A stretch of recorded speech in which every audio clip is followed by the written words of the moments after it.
Friends, আশা করি ভালো আছো। আজ অ্যালডিহাইড কিটোন তৈরির পরের পদ্ধতি। বিষয়টি হচ্ছে কার্বক্সিলিক অ্যাসিডের ক্যালসিয়াম লবণ থেকে। তাহলে হেডিং করলাম কার্বক্সিলিক অ্যাসিডের কার্বক্সিলিক অ্যাসিডের সিএ মানে ক্যালসিয়াম লবণ থেকে। যারা একদম শুরু করেছো তাদের কাছে এই জিনিসটা একটু কেমন লাগছে, আমি একদম ইনিশিয়াল জায়গা থেকে শুরু করছি। কার্বক্সিলিক অ্যাসিডের ক্যালসিয়াম লবণ কি সেটা থেকে শুরু করছি, তাহলে আরো বোঝা যাবে জিনিসটা। মনে করো একটা কার্বক্সিলিক অ্যাসিড HCOH মানে ফর্মিক অ্যাসিড, তার সাথে ক্যালসিয়াম হাইড্রোক্সাইডের বিক্রিয়া করাবে। এখন ক্যালসিয়াম হাইড্রোক্সাইড তো দ্বিক্ষারীয়, মানে দুটো OH মাইনাস থাকে। তাই এখানে ক্যালসিয়াম হাইড্রোক্সাইড দুটি কার্বক্সিলিক অ্যাসিডের সাথে বিক্রিয়া করলো, দুই অণু কার্বক্সিলিক অ্যাসিডের সাথে বিক্রিয়া করলো, করে তৈরি করে CaOH মানে ক্যালসিয়াম হাইড্রোক্সাইড। মানে এটা ক্যালসিয়াম হাইড্রোক্সাইড বিক্রিয়া করবে, করে কি তৈরি করবে এবার দেখবো। এই দুটি অ্যাসিডের অণু থেকে দুটো H+ বেরোবে, হ্যাঁ, কারণ এটা হচ্ছে অ্যাসিড, তাই H+ ছাড়বে। আর CaOH এ তো ক্ষার, এর দুটো OH মাইনাস ছাড়বে।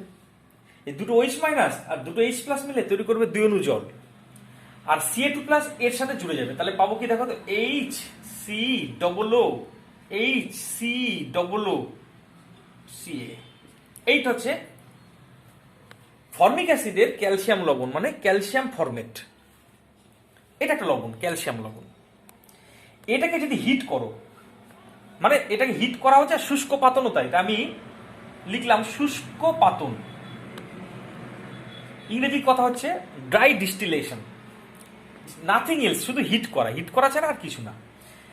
শুষ্ক পাতন করলে পরে এখান থেকে লুকিয়ে থাকা ক্যালসিয়াম কার্বনেট বেরিয়ে চলে যাবে, CaCO3 বেরিয়ে চলে যাবে। কিভাবে দেখো, এই Ca এখান থেকে একটা O এবং এই COO এইটা মিলে তৈরি করবে CaCO3, বেরিয়ে চলে যাবে। আর পড়ে থাকবে দেখো HCOH মানে ফর্মালডিহাইড, HCHO। এইভাবে অ্যালডিহাইড তৈরি করা যায়। আর একটা এক্সাম্পল দিই, এটা হচ্ছে 1 নম্বর এক্সাম্পল হলো। দ্বিতীয় এক্সাম্পলটা দিচ্ছি। মনে করো অ্যাসিটিক অ্যাসিড CH3COOH, এরও একইভাবে দুই অণু নেব, ঠিক আছে। তাকে তুমি দিলে মনে করো ক্যালসিয়াম হাইড্রোক্সাইড। একইভাবে এই ক্যালসিয়াম অ্যাসিটিক অ্যাসিডের ক্যালসিয়াম লবণ তৈরি হবে, মানে এই লবণটা যাকে আমরা বলবো ক্যালসিয়াম অ্যাসিটেট। ক্যালসিয়াম অ্যাসিটেট, ঠিক আছে। এই ক্যালসিয়াম অ্যাসিটেটকে তুমি শুষ্ক পাতন করছো, শুষ্ক পাতন। তাহলে এখান থেকে অটোমেটিক এখানে ও আর এই পোর্শনটা বেরিয়ে চলে যাবে CaCO3 হিসাবে, CaCO3 হিসাবে। পড়ে থাকছে দেখো CH3COCH3, যাকে আমরা চিনি অ্যাসিটোন রূপে। এইভাবে একটা কিটোন তৈরি করা যায়, ঠিক আছে। এই তো আমি ছাড়িয়ে এইভাবে বড় করে লিখেছি, এটাকে সহজে লেখা যায়। 3 নম্বর এক্সাম্পলটা মনে করো বেঞ্জোইক অ্যাসিড, তার দুই অণু নিচ্ছি, দুই অণু, আমি আর ওইভাবে লিখছি না। এবার তোমরা বুঝে গেছো, দুই অণু নিলাম, উপর নিচে করে লিখতে পারতাম, এভাবে একবার লিখলাম। তাকে দেওয়া হলো CaOH, ঠিক আছে। তাকে তুমি যখন বিক্রিয়া করাবে পাবে এইরকম একটা লবণ। তাকে আমি ওই রকম কঠিন করে লিখছি না, আরো সহজভাবে লিখছি, COO2 Ca। একই ব্যাপার, এইটাও এরকম লেখাও যায়, এরকম লেখাও তাই। এটা বেঞ্জোইক অ্যাসিডের ক্যালসিয়াম লবণ, মানে ক্যালসিয়াম বেনজোয়েট। ভেবে দেখো তো কি তৈরি হবে। এখান থেকে যদি CH3COCH3 পাও, তাহলে এখান থেকে তৈরি হবে বেঞ্জিন বলয়, হ্যাঁ, CO বেঞ্জিন বলয়। এটার নাম হচ্ছে বেনজোফেনোন, নতুন একটা যৌগ, তাই নিচে নাম লিখবে বেনজোফেনোন। এইভাবে তোমরা কিন্তু অ্যালডিহাইড এবং কিটোন তৈরি করতে পারো। কিন্তু দেখো, তোমরা এতক্ষণ যে সমস্ত ক্যালসিয়াম লবণকে হিট করলাম, একই প্রকারের ক্যালসিয়াম লবণকে হিট করেছি বা শুষ্কপাতন করেছি। কিন্তু এবার আমি যেটা করতে যাচ্ছি সেটা হচ্ছে দুটি মিশ্র ক্যালসিয়াম লবণকে শুষ্কপাতন করব, মানে হিট করব। মনে করো এই ক্যালসিয়াম লবণটা আর এই ক্যালসিয়াম লবণটাকে একত্রে হিট করব, তাহলে কি হয় দেখা যায়। তো মনে করো আমি দিয়েছি, এইটাকে সংক্ষেপে লিখলাম, ঠিক আছে, সংক্ষেপে। লিখলাম ধরো HC+CA প্লাস, এইটাকে সংক্ষেপে লিখলাম, এত বড় ছাড়িয়ে লিখলাম না, কি সংক্ষেপে কি লিখবো, CH3C+CA। তাহলে কি হতে পারে, আমি মেকানিজমটা দেখাচ্ছি না, এর মেকানিজমটা দেখাতে গেলে পর জটিল হয়ে যাবে বিষয়টা। তোমাকে একটা কথা মনে রাখতে বলছি আমি, সেটা কি, এই ক্যালসিয়াম ফরম্যাটকে মনে করবে সোর্স অফ অ্যালডিহাইড, মানে এই অংশটাকে মনে করবে এটা থাকা মানেই অ্যালডিহাইড গ্রুপ আসবে, মানে সিএইচও গ্রুপ আসবে, আর এখান থেকে আসবে সিএইচ3 গ্রুপ, তাহলে এই দুটো মিলে তৈরি করবে CH3CHO, মানে অ্যাসিটালডিহাইড, মনে থাকে যেন। আরেকবার রিপিট করছি, এই পোর্শন থেকে আসবে একটা অ্যালডিহাইড গ্রুপ, আর এই পোর্শন থেকে আসবে একটা CH3 গ্রুপ, CH3 এবং CHO মিলে CH3CHO, অ্যাসিটালডিহাইড। কিন্তু মাই ফ্রেন্ড, এইভাবে কিন্তু শুধুমাত্র একটা যৌগ পাওয়া যায় না, এইভাবে কিন্তু আরো এক্সট্রা যৌগ, দুটো যৌগ পাওয়া যেতে পারে। কিভাবে স্যার, যখন এই দুজনকে মিশিয়ে শুষ্ক পাতন করছি, মানে হিট করছি, লিখলাম শুষ্ক পাতন করছি, তখন মনে রাখবে এই যৌগটা একা একাও শুষ্ক পাতন হতে পারে, যেমন কিনা প্রথমটাই হয়েছে। তাই এইখান থেকেও তুমি একটা যৌগ পাবে, সেটা কিভাবে দেখো, শুধু এইটাকে হিট করলে পেয়েছিলে ফর্মালডিহাইড, ফর্মালডিহাইড তৈরি করারও একটা চান্স আছে। আবার এখান থেকে শুধু এই যৌগটারও শুষ্ক পাতন করলে কি পেয়েছিলে, অ্যাসিটোন, সেইটা তৈরি হওয়ার, মানে অ্যাসিটোন তৈরি হওয়ারও কিন্তু একটা সম্ভাবনা আছে। ইনফ্যাক্ট এই বিক্রিয়ার ফলে শুধুমাত্র অ্যাসিটালডিহাইড পাওয়া যায় না, 3 রকম যৌগের মিশ্রণ পাওয়া যায়, অ্যাসিটালডিহাইড, অ্যাসিটোন এবং ফর্মালডিহাইডের মিশ্রণ পাওয়া যায়। এটা 4 নম্বর এক্সাম্পল ছিল। একইভাবে 5 নম্বর এক্সাম্পলটা দেখাচ্ছি, তাহলে আর জিনিসটা একদম পরিষ্কার হয়ে যাবে। মনে করো তোমার কাছে আছে CH3C+CA, মানে ক্যালসিয়াম অ্যাসিটেট, এর সাথে তুমি বিক্রিয়া করাচ্ছ, মনে করো বেঞ্জিন বলয় C+CA, তাহলে তুমি এই অংশ থেকে CH3 গ্রুপকে নেবে, এই অংশ থেকে বেঞ্জিন বলয়কে নেবে, এই দুটো অংশ মাঝখানে CO চলে আসবে, তাহলে সে যে কিটোনটা পাবো সেটা কিরকম হবে, মাঝখানে বেঞ্জিন বলয় এবং CH3, তার মাঝখানে CO, তার মানে পাবো বেঞ্জিন বলয় COCH3। এই যৌগটার নাম হচ্ছে অ্যাসিটোফেনোন, অ্যাসিটোফেনোন। এটা একটা অ্যারোমেটিক কিটোন। কিন্তু শুধুমাত্র এই যৌগটা তৈরি হবে মোটেই না, এর সাথে আরো দুটো যৌগ কিন্তু তৈরি হবে। সেটা কি কি, যদি শুধুমাত্র এই যৌগটা, মানে অ্যাকচুয়ালি এই দুজনকে ক্রসড বিক্রিয়া করাচ্ছি, মানে যে শুধুমাত্র আলাদা আলাদা অণু বিক্রিয়া করবে তা নয়, এর নিজস্ব অণুটাও ভাঙতে পারে, যেমন কিনা এই যে প্রথমটায় দেখিয়েছিলাম কি তৈরি হয়েছিল, অ্যাসিটোন। তাহলে শুধু এইটা বিক্রিয়া করলে তৈরি হবে, একা একা বিক্রিয়া করলে তৈরি করবে অ্যাসিটোন প্লাস। সিমিলারলি শুধুমাত্র এই যৌগটা একা একা বিক্রিয়া করলে কিভাবে তৈরি হয়েছিল দেখো, বেনজোফেনন। তাহলে এখান থেকে শুধুমাত্র এই যৌগটা যদি বিক্রিয়া করতে একা একা, তাহলে পেতাম বেনজোফেনন। ঠিক আছে, তাহলে এটা গোল করে দিলাম, অসুবিধা নেই। তার মানে কি, দুটো ক্রসড, মানে দুটো আলাদা আলাদা ক্যালসিয়াম সল্টকে হিট করলে শুধুমাত্র যে একটা যৌগ পাবো তা নয়, কিন্তু 3টে যৌগের মিশ্রণ পাবো। তাই এই যে ক্যালসিয়াম লবণ থেকে অ্যালডিহাইড বা কিটোন তৈরির ক্ষেত্রে ভিন্ন ভিন্ন ক্যালসিয়াম লবণকে হিট করা, মানে এই যে তোমার কোথা থেকে স্টার্ট হয়েছে, 4 নম্বর থেকে যে স্টার্ট করেছি, এই প্রসেসগুলি কিন্তু সুইটেবল নয়, কারণ সেক্ষেত্রে দুটি ভিন্ন প্রকারের ক্যালসিয়াম লবণকে শুষ্ক পাতন করলে শুধুমাত্র একটা প্রোডাক্ট পাওয়া যায় না, পাওয়া যায় 3টের মিশ্রণ। দেখো একইভাবে দুটো ভিন্ন প্রকারের ক্যালসিয়াম লবণকে হিট করলে শুধু একটা প্রোডাক্ট পাওয়া গিয়েছিল না, তার সাথে সাথে পাওয়া গিয়েছিল 3টের মিশ্রণ। তাই this process is not suitable if we take two different calcium salt.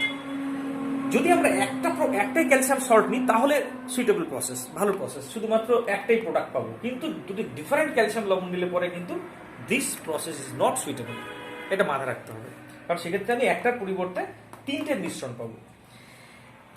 এবার চলে আসি পরের প্রসঙ্গে, পরের পদ্ধতিতে, সব নোট ডাউন করবে। এবার চলে আসি পরেরটা। আজকে অ্যালডিহাইড কিটোন তৈরি করার নেক্সট প্রসেসটা কি দেখো, সেটা হচ্ছে হেডিং করবে তোমরা, আমি বলছি লেখো, হ্যাঁ, কার্বক্সিলিক অ্যাসিড থেকে। কার্বক্সিলিক অ্যাসিড থেকে, এর আগে ক্যালসিয়াম লবণ থেকে নিয়েছিলাম, এবার হেডিং করছি কার্বক্সিলিক, কার্বক্সিলিক অ্যাসিড থেকে। কার্বক্সিলিক অ্যাসিড মানে তুমি জানো ফর্মিক অ্যাসিড, অ্যাসিটিক অ্যাসিড, সব কার্বক্সিলিক অ্যাসিড। তা প্রথম যেটা বললাম তাকেই নিচ্ছি, কার্বক্সিলিক অ্যাসিড হিসেবে ফর্মিক অ্যাসিডকে নিলাম। অ্যাকচুয়ালি বিক্রিয়া করে 2 অণু, তাই দুটো অণুকে এভাবে মুখোমুখি লিখেছি। ঠিক আছে, এই একটা ফর্মিক অ্যাসিড, এই একটা ফর্মিক অ্যাসিডকে মুখোমুখি লিখেছি। এবার এদের বিক্রিয়া করাতে হবে এক নয় এমএনওর সাথে। এমএনও নিলে পরে তোমার টেম্পারেচার লাগবে 300 ডিগ্রি সেলসিয়াস। অর দুটোই লাগবে না কিন্তু, যে কোনো একটা। অর থোরিয়াম, থোরিয়াম মানে থোরিয়াম ডাইঅক্সাইড, TiO2, তাহলে 350 ডিগ্রি সেলসিয়াস। এই দুটোর যে কোনো একটা যদি নাও, তাহলে এই দুটোর মধ্যে থেকে কিভাবে বিক্রিয়া হচ্ছে দেখো। এইখান থেকে OH আর এইখান থেকে H জল হিসেবে বেরিয়ে যাবে, আর এই COOটা CO2 হিসেবে বেরিয়ে যাবে। তাহলে দুটো জিনিস বেরোচ্ছে, এক হচ্ছে জল বেরোচ্ছে, আর এক CO2 বেরোচ্ছে।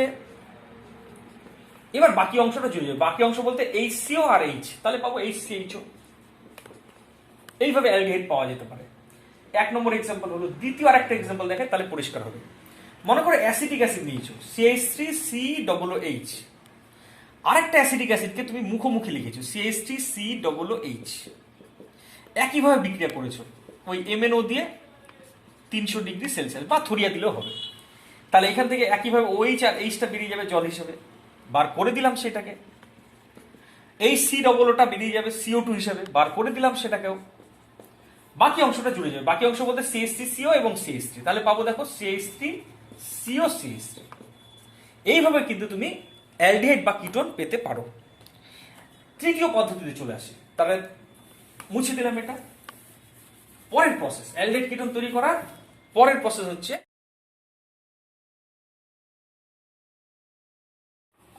অ্যালডিহাইড কিটোন তৈরির পরের পদ্ধতি, সেটা হচ্ছে 1,2-ডাইঅল থেকে। হেডিং করলাম 1,2-ডাইঅল থেকে। 1,2-ডাইঅল মানে কি স্যার? দেখো 1,2-ডাইঅল এইরকম যৌগগুলিকে 1,2-ডাইঅল বলে।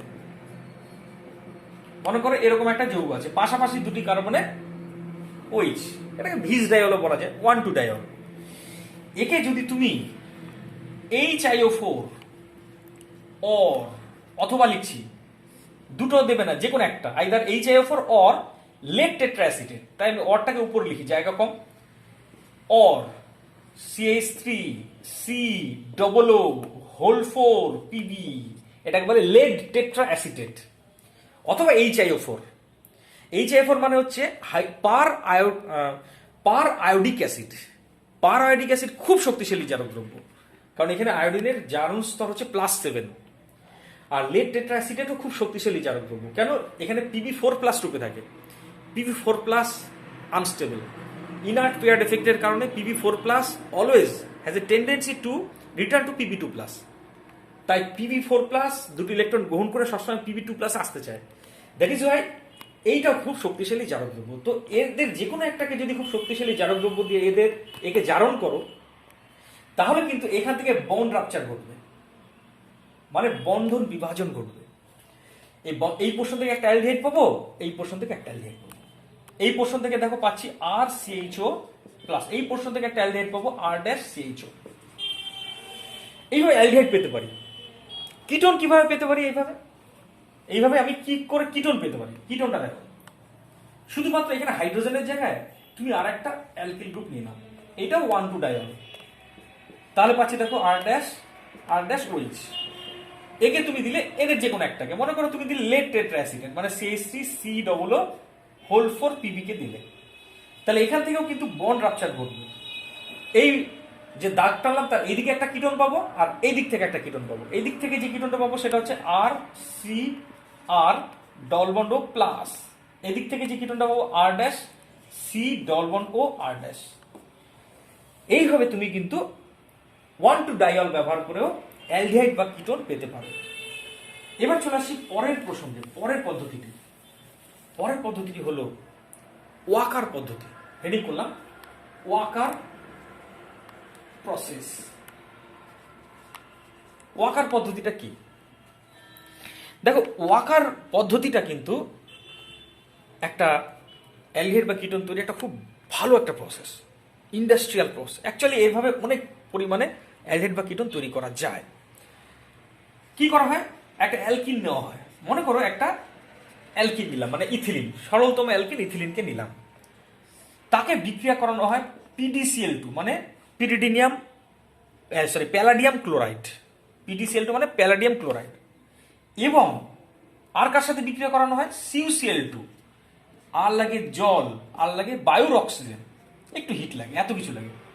প্যালাডিয়াম ক্লোরাইড, কিউপ্রিক ক্লোরাইড, জল, বাতাসের অক্সিজেন এবং হিট, এই সমস্ত করলে যে প্রোডাক্টটা পাবে সেই প্রোডাক্টটাকে ডাইরেক্ট আমি দেখাবো।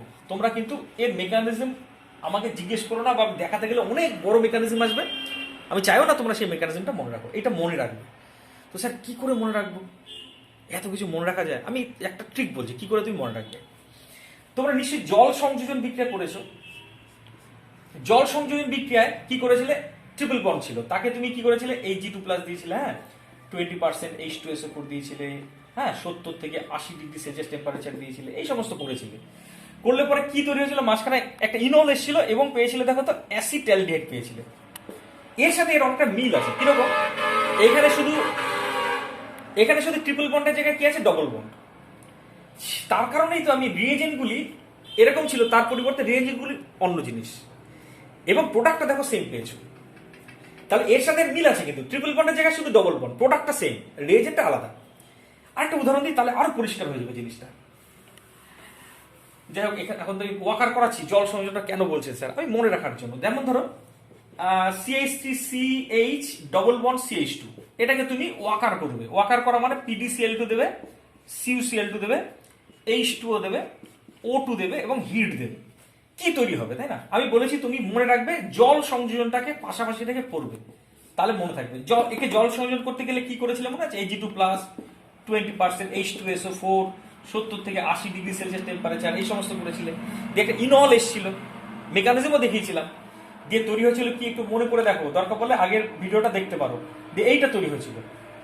তো এখানে পার্থক্যটা কোথায়? ট্রিপল বন্ডের থেকে ডবল বন্ড, তার জন্য তো রিয়েজেন্টও আলাদা নিয়েছি। এখানে মার্কিউরিক আয়ন 20% H2SO4, 70 থেকে 80, তা তো নিইনি, অন্য জিনিস নিয়েছি। প্রোডাক্টটা কিন্তু হবে সেম। সেম বলতে CH3COCH3। এইভাবে কিন্তু তুমি অ্যালডিহাইড এবং কিটোন তৈরি করতে পারো বাই ওয়াকার প্রসেস। এরপরের প্রসেসটা যেটা করাচ্ছি সেটা হচ্ছে এটার্ডের বিক্রিয়া। হেডিং করবে এটার্ডের বিক্রিয়া, লিখলাম এটার্ডের বিক্রিয়া, এটার্ডস প্রসেস। এটার্ডের বিক্রিয়াতে কিন্তু আমি একটা অ্যারোমেটিক অ্যালডিহাইড তৈরি করতে পারি। কি করে? এর সাথে বিক্রিয়া করাবো ক্রোমিল ক্লোরাইড, মানে CrO2Cl2, ক্রোমিল ক্লোরাইডের। এখানে দ্রাবক রূপে নেব CH2। আচ্ছা, এখানে লিখলাম, এই পাশে লিখলাম CH2 দ্রাবক, ঠিক আছে? দিলে পরে একটা অন্তর্বর্তী একটা যৌগ তৈরি হয়, বুঝতে পারলে? একটা বেশ জটিল, একটা কঠিন একটা যৌগ তৈরি হয়, মানে একটা বেশ কমপ্লেক্স টাইপের একটা যৌগ তৈরি হয়, কিন্তু সেটা নাম আমি মনে রাখতে বলছি না। এবং সেইটাকে অ্যাকচুয়ালি জল দিতে হয়। তাহলে দুটো স্টেপে বিক্রিয়াটা হয়, আমি একটা স্টেপের মধ্যে দেখিয়ে দিলাম। ক্রোমিল ক্লোরাইড দ্রাবক হিসেবে CH2 দ্রাবক, এবং পরের ধাপে জল দেওয়া হয়। দিলে পরে CH3টা is converted into CHO group, মানে তুমি পাবে অ্যালডিহাইড, বেনজালডিহাইড, এইভাবে পেতে পারো বেনজালডিহাইড। অ্যারোমেটিক অ্যালডিহাইড তৈরি একটা ভালো প্রসেস, ঠিক আছে? এরপরে তোমাদের আরো প্রসেস আছে, সেটা হচ্ছে জেম ডাইহ্যালাইড থেকে। জেম ডাইহ্যালাইডটা কি আগে দেখে নাও। জেম ডাইহ্যালাইডটা কি? জেম ডাইহ্যালাইড বলার আগে ভিস ডাইহ্যালাইডটা একটু আগে বলে নিই। CH2Cl CH2Cl, এটাকে বলে ভিস ডাইহ্যালাইড। যদি পাশাপাশি দুটি কার্বনের দুটি হ্যালোজেন পরমাণু থাকে তবে তাকে বলে ভিস ডাইহ্যালাইড। একইভাবে যদি দুটি হ্যালোজেন পাশাপাশি কার্বনে না থাকে, একই কার্বনে থাকে, তখন তাকে বলবো জেম ডাইহ্যালাইড। যদি এর একটা নিজস্ব নাম আছে, এর নাম হচ্ছে 1,1-ডাইক্লোরোইথেন। এটা জেম ডাইহ্যালাইড কেন? আমি তো এইভাবে মনে রাখি যে একই কার্বনে যদি দুটি হ্যালোজেন থাকে, মানে সেম কার্বনে দুটি হ্যালোজেন, তো জেম ডাইহ্যালাইড। সেম মানে জেম, এর মানে মনে রাখি। আর এইটা হচ্ছে ভিস ডাইহ্যালাইড। তো এই জেম ডাইহ্যালাইড থেকে আমি এবার অ্যালডিহাইড এবং কিটোন তৈরি করব। কিভাবে দেখা যায়? মনে করো এই জেম ডাইহ্যালাইডটাকে আমি দিয়েছি, মানে CH3CHClCl, একে নিয়েছো, তাকে দিয়েছো NaOH, H2O, আর হিট করেছো। তাহলে এক ধরনের নিউক্লিওফিলিক প্রতিস্থাপন বিক্রিয়া বা সাবস্টিটিউশন নিউক্লিওফিলিক বিক্রিয়া ঘটবে, এবং দুটো Cl সরে যাবে, তার জায়গায় দুটো OH থেকে দুটো NaOH থেকে দুটো OH আসবে। কি হচ্ছে ব্যাপারটা? দুটো Cl সরবে, সেখানে NaOH থেকে দুটো OH আসবে, তাহলে পাবো দেখো CH3CH OH OH। এইটা হচ্ছে জেম ডাইল। কারণ একই কার্বনের দুটো OH। তাহলে জেম ডাই হ্যালাইড থেকে প্রথমে পেলাম জেম ডাইঅল। এই জেম ডাইঅল এরপরে এখনো জল ছেড়ে দেবে, কারণ তুমি জানো এটা অস্থায়ী, কারণ একই কার্বনের দুটো OH থাকতে পারে না। তাহলে সেখান থেকে এখনো জল বেরিয়ে গেলে পাবো দেখো CH3CHO। ঠিক আছে। একইভাবে তুমি যদি কিটোন তৈরি করতে চাও, মনে করো এই একটা যৌগ আছে, এইটাও একটা জেম ডাইহ্যালাইড, নাম তার 2,2-ডাইক্লোরোপ্রোপেন। 2,2-ডাইক্লোরোপ্রোপেন। তাকে মনে করো তুমি দিলে NOH দিলেও হয়, বা ব্যারাইটা দিলাম। ব্যারাইটা বলতে BaOH হল। এটাও কিন্তু একটা ক্ষার, NOH এর মতোই ক্ষার। তাহলে এখান থেকে দুটো Cl একইভাবে বেরিয়ে যাবে, সেখানে দুটো OH আসবে, তাহলে পাবো দেখো CH3COH OH CH3। এটাও কিন্তু জেম ডাইঅল। এটা অস্থায়ী, কারণ একই কার্বনের দুটো OH, তাই এখান থেকেও এইভাবে জল বেরিয়ে গেল। বেরিয়ে যাওয়ার পর পেলাম দেখো অ্যাসিটোন, অর্থাৎ কিটোন। এইভাবে তুমি জেম ডাইহ্যালাইড ব্যবহার করে অ্যালডিহাইড বা কিটোন তৈরি করতে পারো। এখন একটা প্রবলেম দিচ্ছি, তোমরা বাইরে থেকে করে নিয়ে আসবে। প্রবলেমটা হচ্ছে এই, মনে করো তোমার কাছে এই যৌগটা আছে, বেঞ্জিন বলা হয় CCl CH3।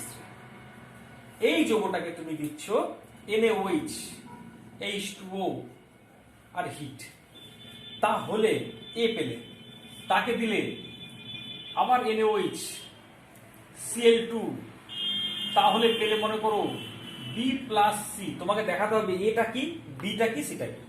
আমি হিন্টস আকারে একটু বলি।